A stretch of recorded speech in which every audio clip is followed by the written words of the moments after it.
Halo, kembali lagi bertemu dengan saya, Monica Sendiava dari SMA Kolese Loyola. Pada kesempatan kali ini, saya akan menjelaskan materi trigonometri. Ini materi matematika wajib kelas 10 semester yang kedua. Kompetensi dasar untuk bab yang kali ini adalah menjelaskan aturan sinus dan kosinus untuk pengetahuan, sedangkan keterampilannya adalah menyelesaikan masalah yang berkaitan dengan aturan sin dan cos. Untuk pertemuan kali ini, kita akan fokus pada aturan sinus terlebih dahulu. Misalkan kita diberikan sebuah segitiga sembarang ABC, yang mana diketahui dua buah sudut dan sebuah sisi. Misalnya yang dikasih tahu sudut B dan juga sudut C, serta sisi AC atau yang dinotasikan di sini dengan B kecil. Nah, bagaimana kira-kira kita akan menentukan kedua sisi yang lain? Yang mana sisi lain itu adalah sisi C, yaitu sisi AB, dan juga sisi A yang merupakan sisi BC. Di sini kita akan memakai bantuan garis tinggi AD, yaitu garis yang tegak lurus dengan BC, serta garis tinggi CE yang tegak lurus dengan AB. Untuk mencari sisi C, kita akan melihat garis tinggi AD atau memperhatikan segitiga ABD dan juga ACD. Silakan teman-teman perhatikan untuk segitiga ABD, sinus sudut B ini kan depan per miring. Depan itu adalah AD, miringnya adalah AB, yang mana AB ini sama dengan sisi C. Sehingga AD bisa kita tulis, ini tinggal kali silang, akan kita dapat C dikalikan sinus B. Selanjutnya untuk segitiga ACD, kita bisa melihat bahwa sinus sudut C itu depan per miring, berarti depannya AD, miringnya adalah AC yang sama dengan sisi B. Sehingga kalau kita kalikan silang, maka kita akan dapat AD itu sama dengan B dikalikan sin C. Misalkan ini persamaan pertama dan ini persamaan kedua, maka dari persamaan 1 dan 2 ini akan kita peroleh karena mereka sama-sama AD, berarti C sin B akan sama dengan B sin C, atau bisa kita tulis bahwa B dibagi dengan sin B akan sama dengan C dibagi dengan sin C. Dengan demikian, kita bisa memperoleh sisi C, yaitu adalah B kalinya sin C dibagi dengan sin B. Selanjutnya, untuk mencari sisi A, kita bisa menggunakan cara yang sama, tetapi garis tinggi yang kita pakai adalah garis tinggi CE. Perhatikan bahwa sudut A ini bisa kita peroleh karena sudut dalam segitiga itu jumlahnya 180 derajat. Berarti nanti sudut A adalah 180 derajat yang dikurangi B yang ditambah dengan C terlebih dahulu. Karena sudut A sudah bisa kita peroleh, selanjutnya kita perhatikan untuk segitiga ACE, maka sin A adalah depan per miring, berarti CE per B. Sehingga CE adalah B kalinya sin A. Dan dengan cara yang sama untuk segitiga BCE akan kita peroleh bahwa sin B itu adalah CE dibagi dengan A, sehingga CE adalah A sin B. Misalkan ini persamaan ketiga dan ini persamaan keempat, karena dia sama-sama CE, maka dari dua persamaan tersebut akan kita peroleh bahwa B sin A akan sama dengan A sin B.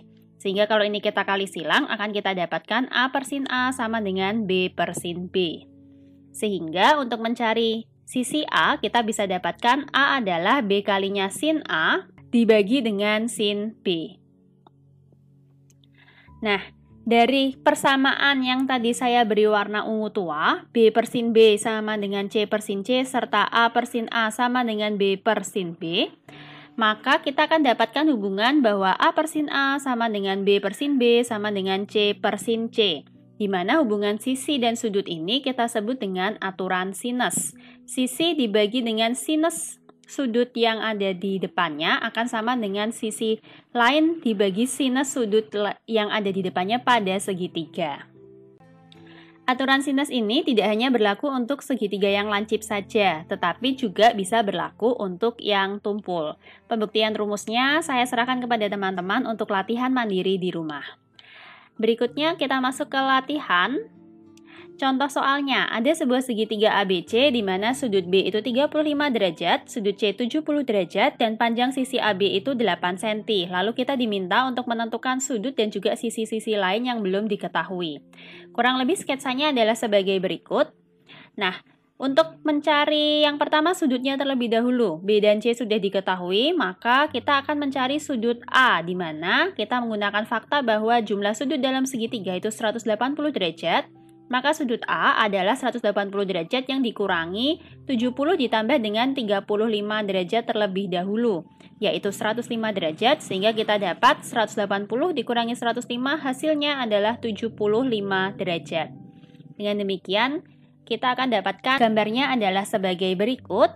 Selanjutnya kita diminta untuk mencari sisi lain yang belum diketahui. Kita akan mulai dengan sisi AC. Ingat tadi aturan sinus, sisi dibagi dengan sinus sudut yang ada di hadapannya. Perbandingan ini akan berlaku untuk sisi lain maupun sudut lain yang ada dalam segitiga. Karena kita mau mencari AC, berarti kita akan dapatkan AC, kita bagi dengan sin sudut yang ada di depannya, berarti sin 35 derajat. Itu akan sama dengan sisi lain yang kita ketahui, yaitu AB sebesar 8 cm dengan sinus sudut yang di hadapannya, yaitu 70 derajat. Kemudian, kita tinggal menggunakan kali silang saja untuk mendapatkan AC, maka AC adalah 8 dikalikan sin 35 derajat dibagi dengan sin 70 derajat. Karena ini bukan sudut istimewa, kita akan menggunakan kalkulator untuk menghitungnya. 8 dikalikan dengan sin 35 derajat, kemudian masih dibagi dengan sin 70 derajat. Kita peroleh hasilnya adalah 4,8830 sekian, sehingga kalau kita ambil pembulatan dua angka di belakang koma, hasilnya adalah 4,88 cm. Selanjutnya, untuk panjang sisi BC, kita menggunakan aturan sinus juga, maka akan kita dapatkan BC, kita bagi dengan sin 75 derajat, akan sama dengan 8 dibagi dengan sin 70 derajat. Dengan demikian, BC adalah 8 kalinya sin 75 derajat dibagi dengan sin 70 derajat. Sama seperti tadi, akan kita hitung, 8 kita kalikan dengan sin 75 derajat, kita bagi dengan sin 70 derajat. Hasilnya, kita ambil pembulatan dua angka di belakang koma adalah 8,22 cm. Jadi, kita dapatkan sudut yang belum diketahui, sudut A itu 75 derajat. Sisi AC itu adalah 4,88 cm. Dan sisi BC adalah 8,22 cm. Baik, sekian dulu dari saya untuk aturan sinus. Terima kasih teman-teman sudah menyaksikan video pembelajaran ini. Sampai ketemu di video-video berikutnya.